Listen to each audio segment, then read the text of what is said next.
warahmatullahi wabarakatuh. Perkenalkan, nama saya Nur Ainur Rahmah, Prodi PAI atau Pendidikan Agama Islam di Universitas Islam Negeri Mataram. Nah, di sini saya akan mereview sebuah buku yang berjudul Permainan Lokal Sasak sebagai Strategi Pendidikan Karakter Anak Usia Dini. Sebelumnya saya ingin bertanya, apakah di antara kalian memiliki adik atau anak yang masih dikekang dan dilarang untuk bermain? Jika ya, maka buku ini sangat bermanfaat buat kalian juga. Jika kalian suka, maka tonton video ini sampai akhir. Menurut saya pribadi, buku ini sangat relate dengan kehidupan kita di saat ini, yang dimana pendidikan kecerdasan anak telah dihalang dari masa ia kecil atau pada usia dini. Lihat dari fakta yang sering terjadi di Indonesia, bahwa orang tua sering menghalangi anaknya untuk melakukan aktivitas bermain di luar, karena mereka menganggap bahwa bermain di luar adalah suatu hal yang dapat menghabiskan waktu secara cuma-cuma. Padahal pada dasarnya seorang anak akan mencari ilmu atau pembelajaran dari pengalaman ia bermain. Buku ini diawali dengan prolog yang berjudul Konsep Dasar Bermain. Nah, pada prolog ini penulis mengatakan bahwa salah satu cara anak untuk belajar adalah dengan bermain. Nah, bermain adalah suatu kewajiban bagi seorang anak karena mereka akan belajar dari rasa ingin tahu. Tetapi di Indonesia sendiri memiliki sarana fisik dan juga kecerdasan anak yang kualitasnya sangat rendah, yang dimana karena pada dasarnya orang tuanya sering menghalangi mereka untuk mencoba hal-hal yang baru atau bermain. Mereka menganggap bahwa bermain adalah suatu hal yang dapat menghabiskan waktu. Buku ini terdiri dari 11 bab, yang dimana bagian pertamanya berjudul Konsep Dasar Bermain. Nah, pada bab ini penulis memaparkan bagaimana tujuan dan fungsi dari bermain. Nah, fungsi dan tujuan dari bermain di sini ialah untuk membuat generasi-generasi penerus bangsa menjadi generasi yang cerdas, yang lincah, dan juga mampu mencari pelajaran dari hal-hal baru yang mereka dapatkan. Di bagian kedua, yaitu yang berjudul teori bermain. Nah, teori bermain ini dibagi lagi menjadi dua, yaitu teori klasik dan teori modern. Nah, teori klasik mengatakan bahwa bermain adalah suatu kebutuhan biologis yang digunakan untuk mempelajari fungsi hidup, ketahanan gerak, keingintahuan, dan persaingan untuk mempertahankan kehidupan di masa depan.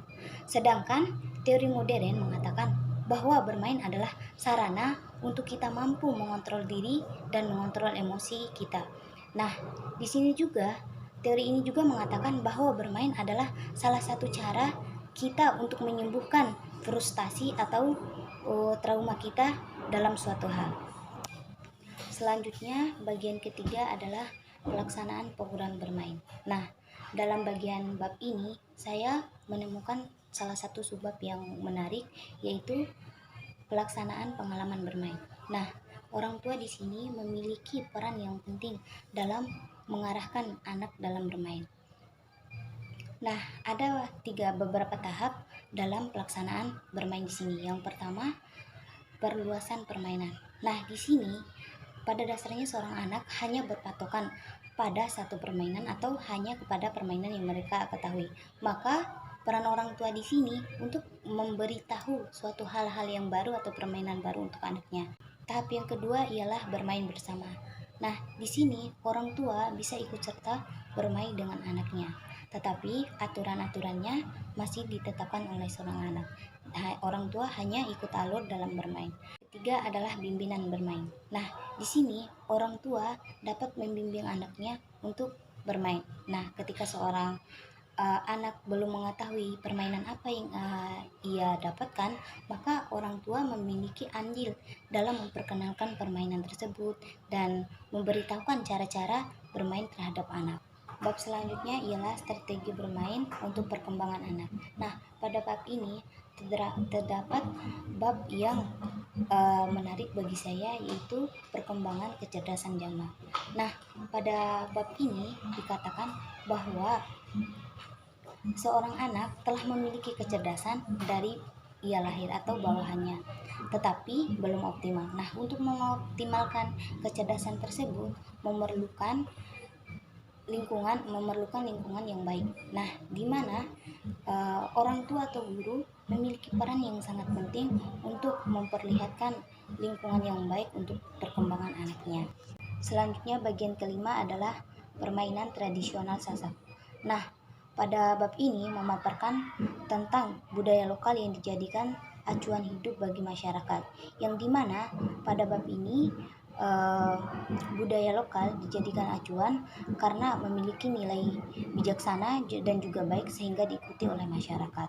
Selanjutnya pada bab 6 sampai 11 berisikan tentang permainan lokal Sasak. Nah, salah satu permainan lokal Sasak di sini adalah yang berjudul Presian.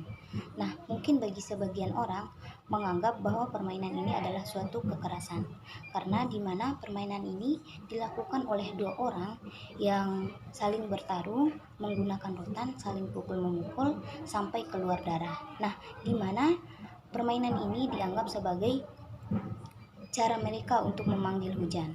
Dalam permainan ini terdapat 5 nilai kecerdasan. Yang pertama, kecerdasan berpikir, yang kedua kecerdasan emosional, dan yang ketiga kecerdasan vokal, keempat kecerdasan pengamatan, dan yang kelima kecerdasan fisik. Sekian review buku dari saya. Semoga buku ini bisa bermanfaat buat kita semua. Wassalamualaikum warahmatullahi wabarakatuh.